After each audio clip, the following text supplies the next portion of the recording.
All right. Thanks for joining us tonight. I have with me Bonnie Nieves. Um, first, congratulations on the book. Oh, thanks.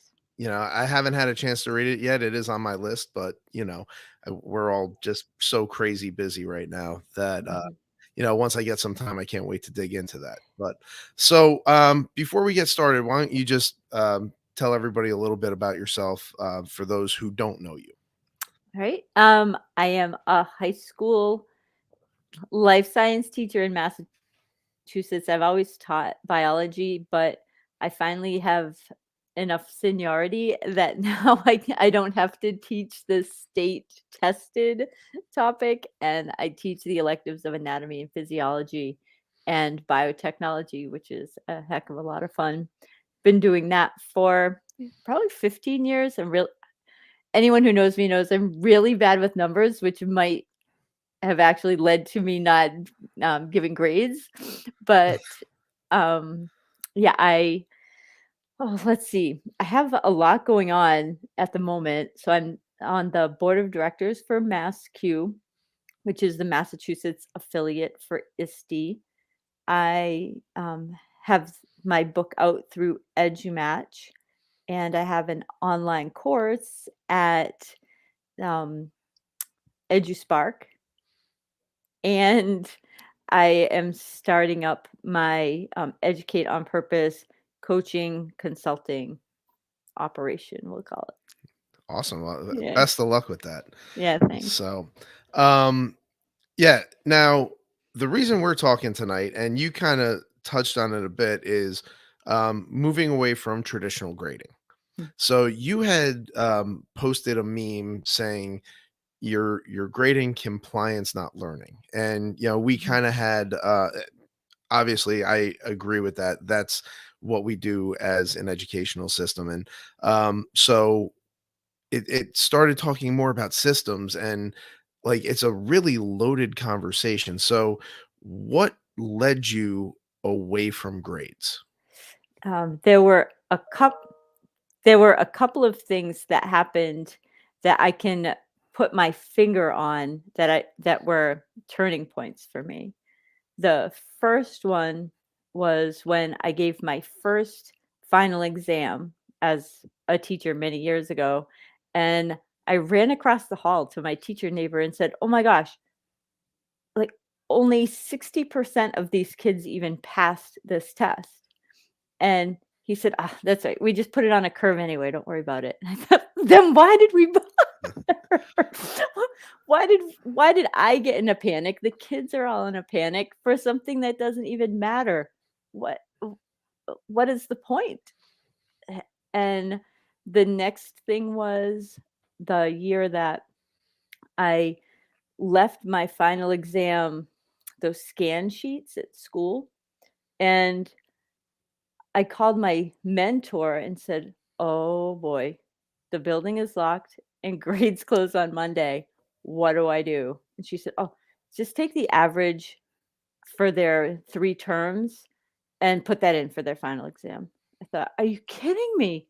What is going on with these tests? The grades like actually don't matter. You can get extra points for making a cake, for bringing in tissues, for bringing in expo markers. What what does this number even mean?" And I started really taking into consideration, like, what if your score is a 90, then what is the 10% that you don't know? Because that's what we want you to focus on instead of asking for extra credit where you can do something from that 90% that you do well over again just to earn the 10 points. That it shouldn't be points. It should be, what are the things you don't know, and we'll work toward you learning those. Yeah, And I couldn't agree with that more. A lot of the stuff that you're saying, it's very similar to my experience as well. Now, when you did this, were you the only teacher in your school, the first teacher in your school? Like, how did it come about? the only first and only teacher that even considered doing that. Okay, how about Yeah, now? yeah. Are there more people who are hopping on board or So this was at a previous school, okay. and there were a lot of people that started to reconsider exams. So when I left that school, there were fewer teachers giving exams and more people doing performance assessments or something, you know, some sort of a project or anything other than a multiple choice test. So that was really good progress. But now I work at a completely different district. So there are a lot more teachers. There's actually one other teacher in my school that is completely gradeless, and this is a school with I think we have about 80 teachers, so it's a 2 teachers out of 80 is a pretty good, percentage. Sure. Now, when you say completely gradeless, I assume that at the end of the Mm, year, like it has to be translated to a grade because I'm in the same boat. Like yeah. I only translate to a grade twice a year. Yep. So I have to do it at the mid year. I have to do it at the end of the year. It's a progress report, but Mhm. I keep grades out of the learning process altogether.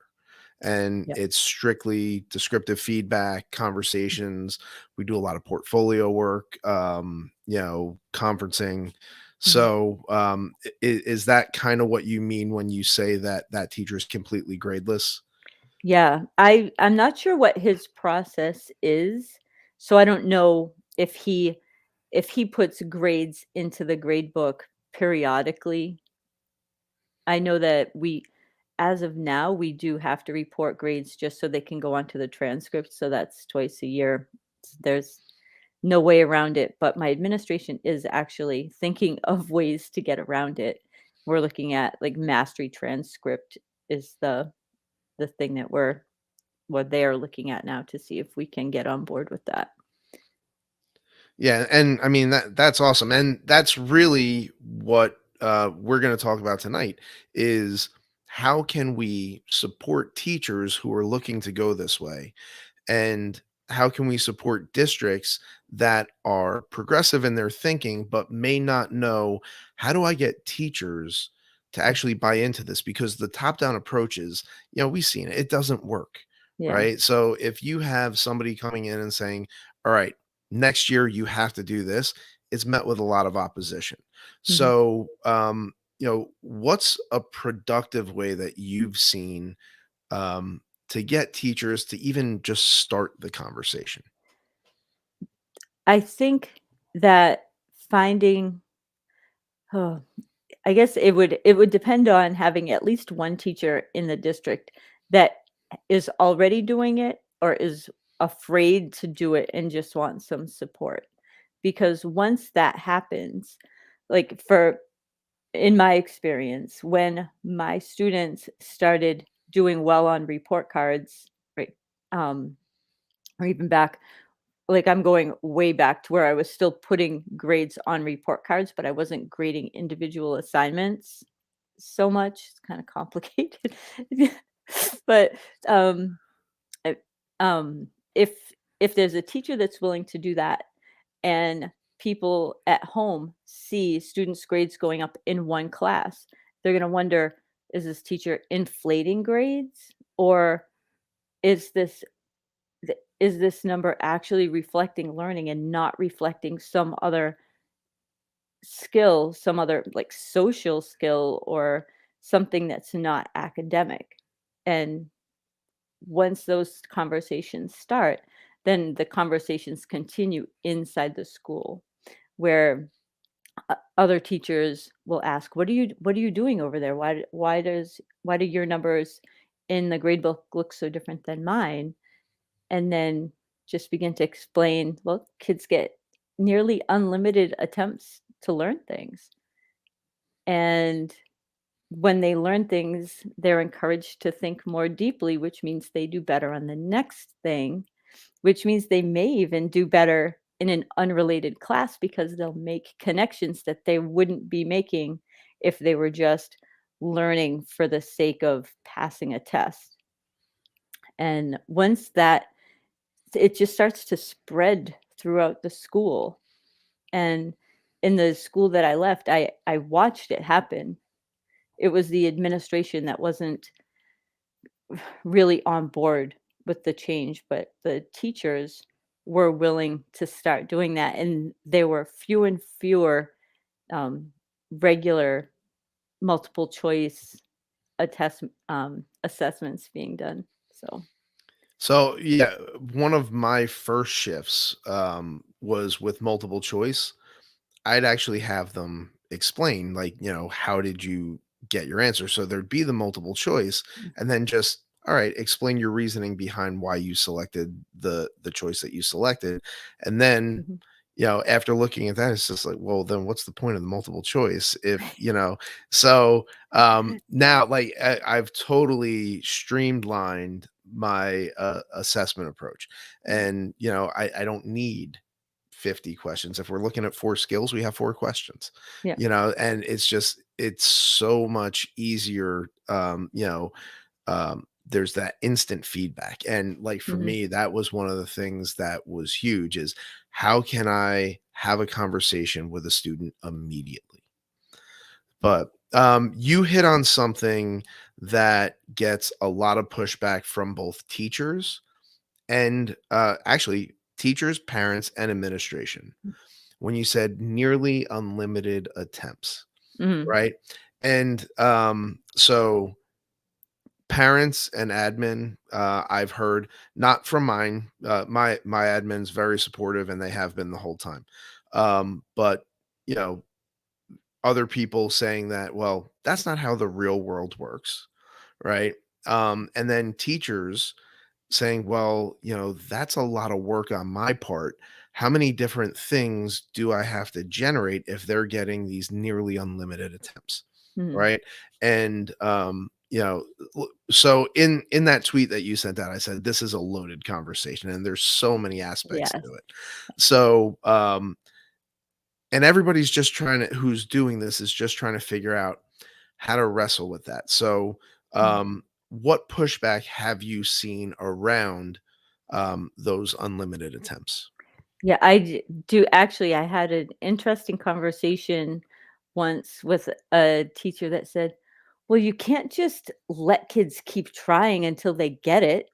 And I thought, "Did you hear the words that just came out of your mouth?" Because the the idea is, yes, that you want the kids to keep doing it until they get it. So this date that you've set, it may not seem arbitrary to you, but if it's because of a report card date or a a A progress pacing report date, guide? yes, Yeah. anything like that, then it's arbitrary, and it doesn't matter. If I do something in term 1 that it's of course in science or in any class, everything builds on the previous knowledge. So if I do something in term 1 on cell biology, and then in term 4, when you're doing your final project, you go, "Oh, wait a minute. So it's mitochondria that did that the whole time." Like, "Yes, it is. Now you know mitochondria, so we can go back to term 1 and say that now you have reached the goal of understanding what they do." So that's what I mean by unlimited attempts. I'm not going to keep giving the kid a paperback and saying, "Here you go. Sorry, 95% this time. Do your corrections and see if you can earn 1/2 credit for the extra question." Like that, it's not like that at all. It's just I have a list of concepts that I want kids to understand, and it I put them in my grade book, in my, digital grade book at the beginning of the semester with the due date of the last day of the semester, and they just continually work until they get the whatever goal they have set for themselves. If they want to be proficient, then they will work until they're proficient, but if they wanna exceed proficiency, then they can take as long as they need to do that. But there is no kid that will escape my class without reaching proficiency at everything. So yeah, and I approach things a similar way, and then kind of adjusted because what I was noticing, and I teach a lot of students that, they benefit from accommodations and additional support. And so what I was noticing is, getting into that loop of those additional attempts in a content specific, if we're talking about, like knowing the mitochondria and like, knowing all the organelles, or having to go through like cellular respiration. Not that those things aren't important, but, you know, there's only so much time. And, as we move on, now I saw that content start to build up for them. So instead of them, you know, having a challenge with one thing, they now were trying to learn that as they moved on, and, make up for those things. So Mhm. we kind of shifted a different way, and we go with the science practices. Mhm. And so, the content's embedded in there. Mhm. So as they get more proficient with the practices, you know, they spiral through everything that we do. Mhm. And so that was kind of the way that we approached it. And like, here's the thing, there's no right way, you know. And I think that's part of the beauty, but part of the challenge, Mhm. right? Because we're dealing with systemic challenges, but if everybody's has their twist on how to approach those systemic challenges, like, the change might not be as powerful as it could be. Mhm. So, and I know there's people that disagree with me on coming to consensus on this, but, um, you know, like, I feel that we need to maybe talk about, like, what are the best pieces of everything that we're all doing, and how can we incorporate that into something that would benefit students. So what are your thoughts on that? I I agree. It would be really interesting to have like we won't call it a conference or an ed camp, but a gathering of people who just really sit and talk about not so much how did you get to where you are, but where are you right now? Do you feel like you have like the best possible means of evaluating students and reporting their progress? And everyone will go, no. And they'll say, well, what is it that needs to be improved? Perhaps I have a better way of doing that than you do. And maybe we can learn from each other. I think that would be absolutely great because you're right. There are things like when you say using the practices, it's funny because I just was arguing with myself about a lab report that I did or that I had the students write. And I was thinking now the purpose of this is for them to write a good lab report because it will be a skill that they'll need. These are kids in a biotechnology class that are all planning on going on to some biology course in college. So I want this to be useful in their real lives.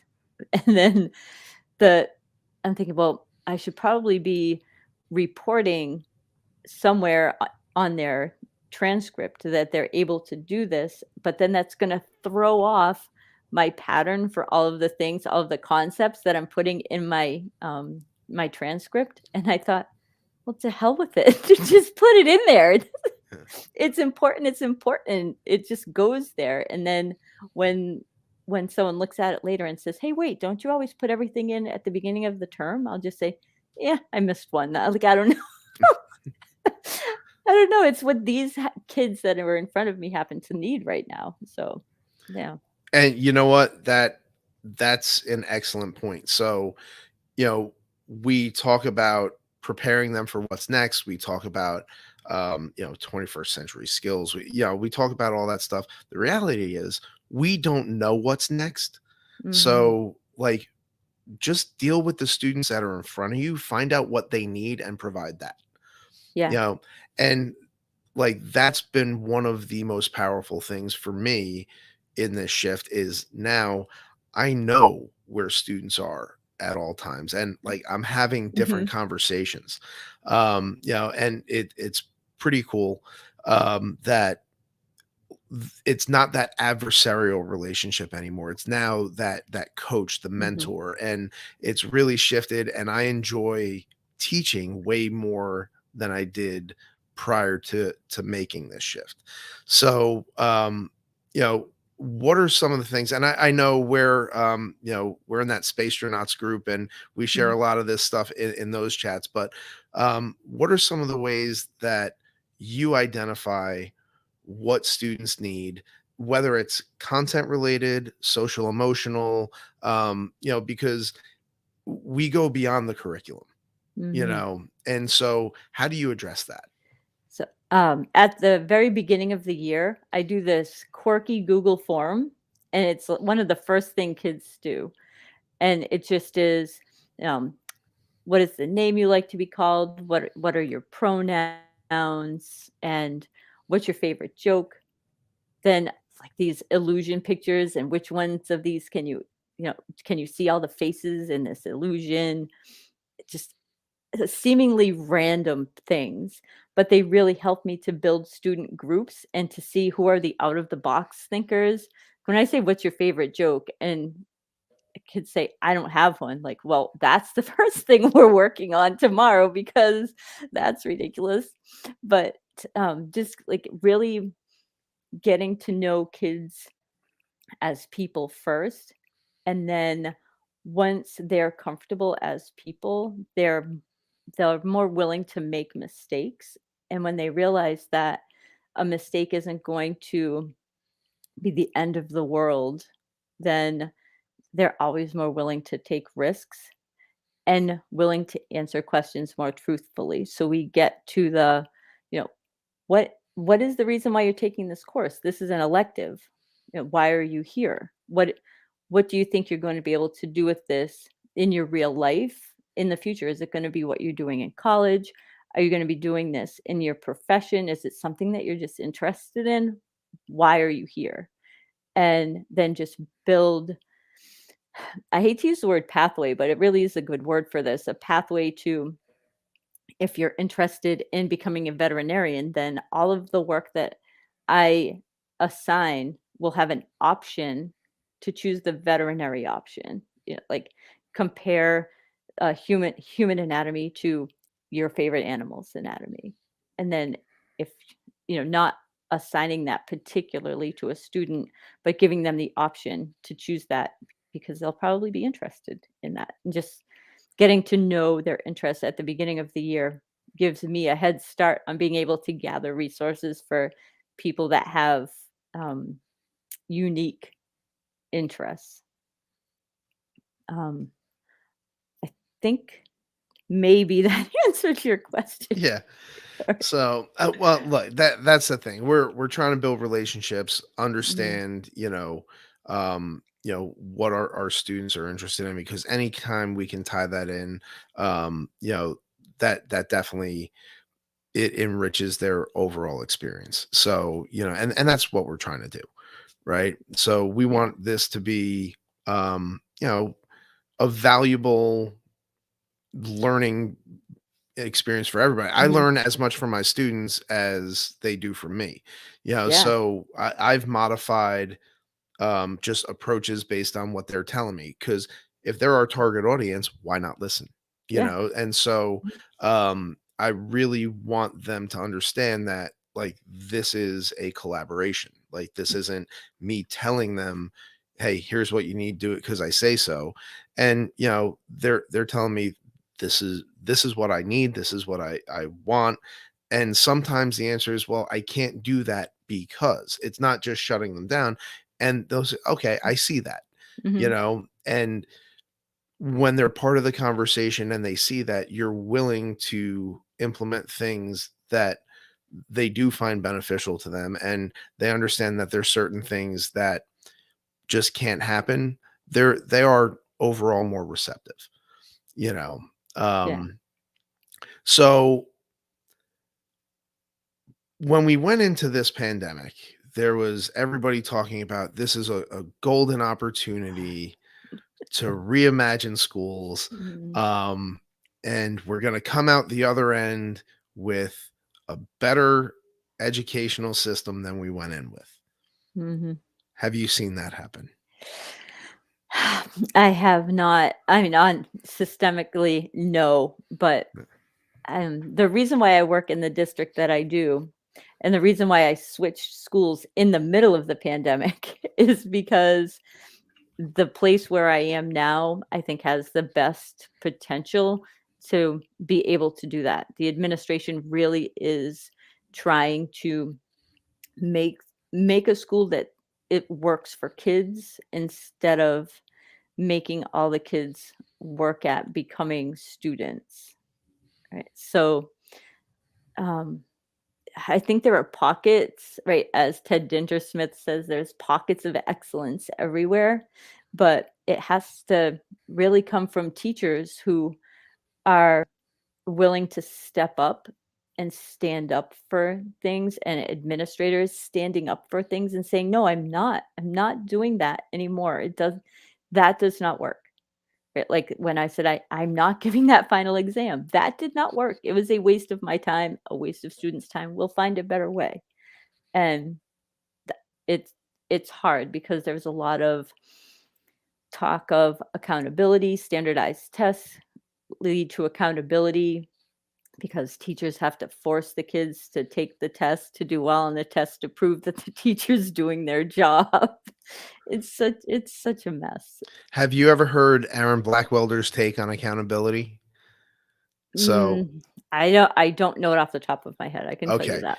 So I love his take on accountability. It's, we have the accountability model flipped, right? So right now we have legislators who don't even know the kids that we're dealing with, setting this standard that they pass down to, boards of ed, superintendents, principals, supervisors, teachers, right? And so it's that top down model of we're telling you what you need to give to students that we've never met, Mm, right? mhm, And we need to flip that and figure out the student holds the teacher accountable. Here are the things that I need, right? mhm, And the teacher's accountable to give them that. Supervisors are accountable to the teachers to give them the resources that they need to provide that to students, and all the way up where so now everybody up the chain is accountable for providing the support down the chain. mhm, And that's just kind of paraphrasing, and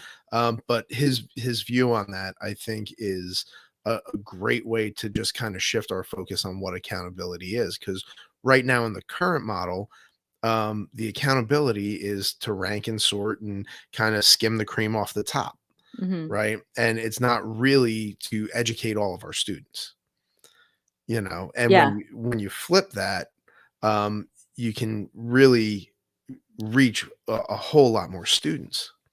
y yes, that is true, and it's gonna take a lot of work to do that. Yeah, and so I think part of it, schools are tied to property values. Mhm, Everybody likes their property values to be high. mhm, So, there is that pressure. And, when you have these pressures that are not educational in nature, you don't always get the best results. mhm, Um, so now one of the things that I'm seeing, and you're right, teachers are the driving force. We're with the students, and the longer people are out of the classroom, the less in touch they are with teachers, with students, I mean, mhm. and with teaching just in general. Um, but as you can tell, we're all shot. It's and so when we were scheduling this, you asked me to give you a few dates, and I have my calendar right here. So I'm Mhm. sitting there, I was just like, "Oh, Thursday, I have nothing on Thursday?" And so I actually gave you the date of Thanksgiving. You I must have did. thought this guy is nuts. I did, and no, actually, I looked at it and I thought, "I'm not doing anything Thursday either."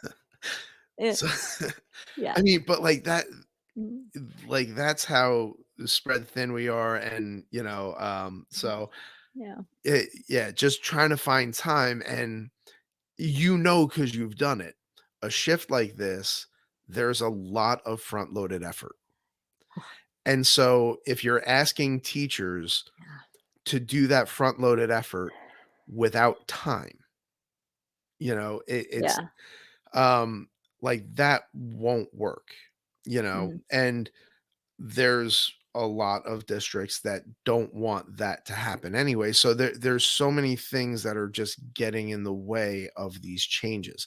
So Mhm. what's a step that we can take to just kind of bring down some of those barriers?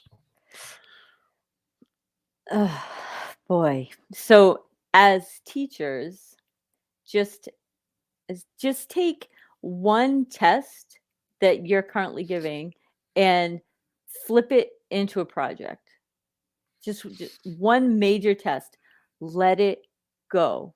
Just all of the time that you would have spent doing Kahoot on vocabulary and reviewing for the test, showing them the test ahead of time so they can preview the questions. Just make that project time. And 20% of the time, kids are going to be off task. And heaven forbid, taking a brain break and communicating with one another instead of being completely 100% turned on to the topic that you're covering right now. But what will happen is you're going to end up with stronger classroom communities where now kids are bantering with one another as they're working on stuff and learning how to interact with one another face to face instead of through their technology while they're having fun with the content that you're teaching them. So they're actually figuring things out and manipulating it in front of them and starting to enjoy coming to class. Like the first project that I did was, oh gosh, I don't even remember what it was, but I remember kids running down the hall to get to class. And I thought, whoa, that's really cool. But and they came in and they knew where their materials were and they just grabbed them and got to work. There was no kids, settle in, we're going to do the warm up now. They came in and grabbed their stuff and got to business because they were invested in it.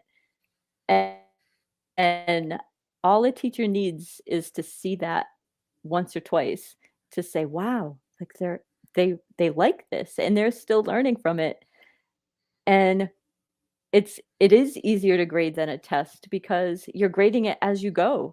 You're watching them do it and you're helping them tweak it and make improvements and redesign and think about what they're doing. Or if it's English, maybe they're writing something, but you're giving them feedback and having them improve as they go instead of waiting till the end and saying, "Oh, there you go. Well, there's your B on that because this is the paper that you handed in." But if you're working on it daily and you're using visual learning strategies, then you're seeing what they do, correcting it as they go. They're making improvements and they get a much higher grade because they don't have to do the corrections and get partial credit for their corrections. And then everybody wins. They learned it, their grade reflects it, and you feel good about it because you coached them through it, and the kids feel good about it because they accomplished something independently with just a little bit of guidance from you. Yeah, that's great. So I've been talking to a few administrators that are looking to lead these changes. And so my suggestion was tell them not to change anything. Just say, here's the information that I need you to report.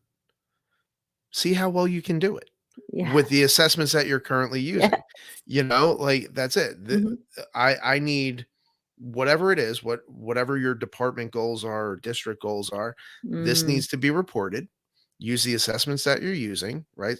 And figure out what works well with what you're doing and where there's gaps and maybe you need to find a different way to assess it and like just kind of start there. Mhm. Because it's really like for me, it didn't start in a place where I said, "Oh, these are all the things that are wrong with grading," and like I'm a champion of students. It was frustration that like kids aren't doing what I know they can do, and the grades are getting in the way. But like once you start investigating it and pull the thread, once you see it, you can't unsee it, and Yeah. so it's just you go down that rabbit hole, and Yeah. so you just need people to kind of pull at the thread and start to go down the rabbit hole. Yeah. Yeah, actually, that's a very good analogy, and it's true. You can't I can't even imagine how to score something traditionally anymore. And I had a conversation just today with a kid that said, "Listen, Nieves, I don't know why more teachers don't do what you do."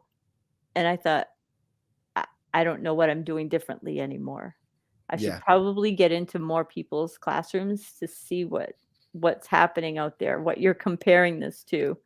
But this was as I was sitting at a student desk because I don't have a desk anymore. Because I would never sit at it anyway. I'm too busy talking to kids all day about what they're working on or what's going on in their lives. But yeah, it's way more rewarding than just grabbing things from kids and putting red checks all over it for sure. All right, so we're coming up on our time. So, do you have any final advice or resources or any place that you turn to kind of get you going down this road? So the the book that I read that really made me change my mind was Star Saxteen. That, hacking assessment. That was the one that I thought, "Well, I can do this." And I didn't read it all in one chunk. I read it slowly over time and just started pecking away at things and giving up the control that I didn't need to have. So that was a good thing for me to do. And then going to ed camps was also really good because anyone that goes to an ed camp on a Saturday afternoon is someone who really cares about education. So you're going to meet up with good people there. Um, and yeah, just devour reading as much as you can because we don't have a lot of spare time. And um, whatever social networks you're into, just start paying attention to the people that are doing things differently and pushing back in the teacher's room too. That's another thing. When people start saying things like, "Oh man, all of my kids did so badly on that test. What are they doing wrong?" Yes, Yeah. that's an interesting question. Yeah. So, you talked about the socials. So, Yeah. give me like two or three of your best follows. Who are the people that we should be following? Who's putting out like great content that's helping you continue to grow? I would say um, actually more hashtags than individual people because once you follow a hashtag, you'll find the people in that group. So, Crazy PLN is one, and PLN 365 is another. And of course, the teachers throwing out grades. TG2 chat is good. Um, Yeah, those are my go-tos, but there's also I know gosh, there's so many, but Culture Ed chat is also a really good one. It's too late for me. I'm not usually awake after 8 o'clock, so that one starts at 9. That one's way past my bedtime. Um, yeah, there are a lot of chats, but those are the best ones that will lead a person to the most places and the most diverse voices, I think. All right. So, last question. So just kind of summarize your book and tell people where they can get in touch with you, can find the book, and just continue to learn. The book is Be Awesome on Purpose, um, and it's about how I went from being a really engaged learner in elementary and middle school to being completely disengaged and misbehaved and the kid that people rolled their eyes at when they saw me coming down the hallway.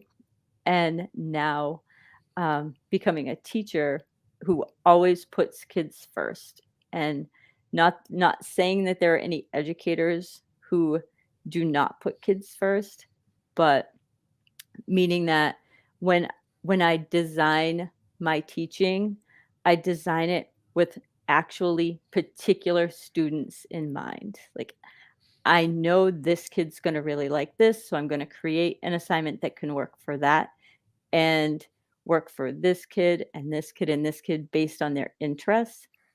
And as you said, there's a lot of upfront work, but once that upfront work is done once, you've got it. So it's the book goes from my process of taking individual assignments and personalizing them, holding on to them and saving them, and being able to recycle them for kids in the future. And there's reflection questions at the end so that you're not just taking my templates and using them in your classroom. You're actually building your own plan for how you're going to infuse your passion into the content that you're delivering to students, and then marrying that with the passion that the students have to create really engaging and personalized lessons and units for kids. All right, and so your website, where they can get the book, and just on social where they can get in touch Yeah. with you. Um, I am Be Awesome on Purpose on um, Instagram, Biology Goddess on Twitter. My website is Educate on Purpose. I know there's a lot of different names, but they all mean something different, so they have to stay that way. And the book is on Amazon, or you can get it from EduMatch. The Amazon always has the best price, and they have the best shipping. So as much as authors make more money when you buy them from the publisher, so EduMatch, you can buy the book from EduMatch, but Amazon will ship it to you a lot faster. So I don't have any problem with people buying it there. Yeah. All right, well, great. Best of luck to you. Thank you for joining me tonight, and I look forward to keep connecting with you going forward. Yeah, it's been a lot of fun. So I'm glad that we connected, and I look forward to learning more from and with you.